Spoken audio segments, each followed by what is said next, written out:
Ibn Battuta जे सफ़र जो इख़्तिसार। Ibn Battuta जे सफ़र पढ़ण वक़्तु मालूम थींदो त हिन 8वीं सदी हिजरी धारे उन वक़्त जे दुनिया जे तक़रीबन सभिनी आबाद मुल्कनि जो सफ़र कयो हो।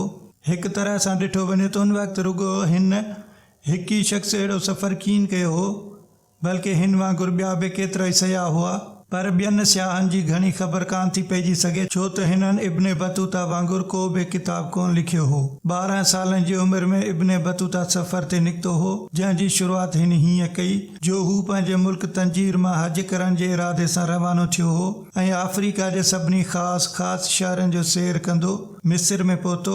उतां ईदाब जे बंदर ताईं अची पहुतो, जितां संदसि इरादो मके मौज़मा ॾांहुं वञण जो हो। उहो बंदर अदुन खां थोरो ई परे आहे, पर उन्हनि ॾींहंनि उते जो बादशाह मंगोलनि सां लड़ाई करे रहियो हो, तंहिं करे जहाज़ मिली कीन सघियुसि ऐं इब्न बतूता वापसि मिस्र हलियो वियो, जितां सन 726 हिजरी जे शोबान महीने में शाम ॾांहुं हलियो वियो, जिते दमिश्क वञी वक़्त जे किन मशहूर आलिमनि खां इल्म हदीस ऐं फैज़ हासिल कयईं। उतां साॻे ई साल शवाल जे महीने में हाजियुनि जे हिकु काफ़िले सां मदीने शरीफ़ ऐं उतां मके मौज़मा पहुतो। उते हज करण खां पोइ अजमियुनि जे हिकु काफ़िले सां गॾिजी हू इराक़ में पहुतो, जितां नजफ़ अशरफ जी ज़ियारत करे हू बगदाद हलियो वियो। उतां वास्ता ऐं उतां वरी रवाक में पहुची सैयद अहमद रफ़ाई जी क़बर जी ज़ियारत करे उतां बसरीअ में पहुतो, जितां अची ईरान खां निकितो। कुझु ॾींहं विश्व अस्तर में रही असफ़हान खां थींदो हू वञी शीराज़ खां निकितो, जिते काज़ी मजीदुद्दीन शीराज़ी सां मुलाक़ात ऐं शेख अबू अब्दुल्ला ख़फ़ीफ़ ऐं शेख सादी अलैहि रहमतुल्लाह जी क़बरुनि जी ज़ियारत कयईं। उतां वरी गाज़रून जे बंदर ते पहुतो, जितां वरी इराक़ वियो ऐं कूफ़े खां थींदो वञी बगदाद पहुतो। उन वक़्तु बगदाद वीरान थी वियो हो, पर तॾहिं बि काफ़ी वॾो शहर हो। हू उतां मोसुल ऐं मारवेन खां थींदो वरी ॿिए हज लाइ सन 728 हिजरी में मके मौज़मा ॾांहुं हलियो वियो। 1 साल उते तरसी पोइ जिद्दे वियो, जितां जहाज़ में चढ़ी अफ्रीका जो सैर कंदो वञी यमन में पहुतो। वरी अदुन मां हिकु जहाज़ रस्ते हू मक़दशू ॾांहुं हलियो वियो, जेको अफ्रीका जे उभरंदे किनारे ते आहे।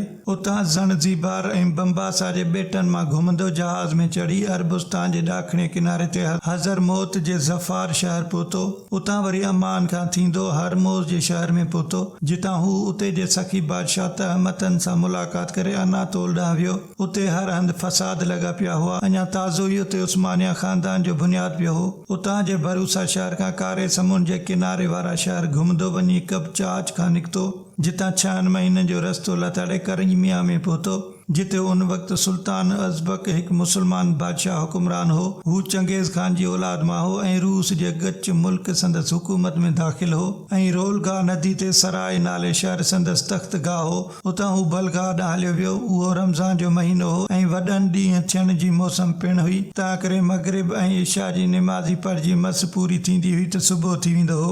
उतां हिन जो कंहिं ॿिए पासे वञण जो इरादो हो, पर ईद जे ॾींहुं इत्तिफ़ाक़ सां हू बादशाह वटि आयो। तॾहिं उन वक़्तु बादशाह जी हिकु मलिका, जेका कंहिं नसरानी बादशाह जी धीउ हुई, कुस्तुनतनिया वञण जी बादशाह खां इजाज़त घुरी। पोइ इब्न बतूता हिन मलिका सां गॾिजी कुस्तुनतनिया वियो, जितां वापसि सराय जे शहर में वियो। उतां हू दश्त जे रस्ते ख़वारज़म वियो, जितां बुखारा ॾांहुं हलियो वियो। उते कुझु वक़्तु हू सुल्तान अलाउद्दीन तरम शीरीन तुर्किस्तान जे बादशाह जी दरबार में रहियो। उहो बादशाह चंगेज़ खान जी औलाद मां हो। उतां हू समरकंद वियो, जितां बलख ऐं हिरात मां थींदो जाम, मशहद शरीफ़, नेशापुर ॾिसंदो कंधार जे रस्ते हिंदूकश खां थींदो अलवराब ऐं पंजसीन जे रस्ते पशाई ऐं परवान मां घुमंदो गज़नी। तंहिंखां पोइ वरी काबिल खां हली अची सिंध में पहुतो। उन खां पोइ संदसि हीअ सफ़र शुरू थिए थो, जंहिंजा सभु अहवाल हिन किताब में सिधा सवां तफ़सीलवार ॾिनल आहिनि।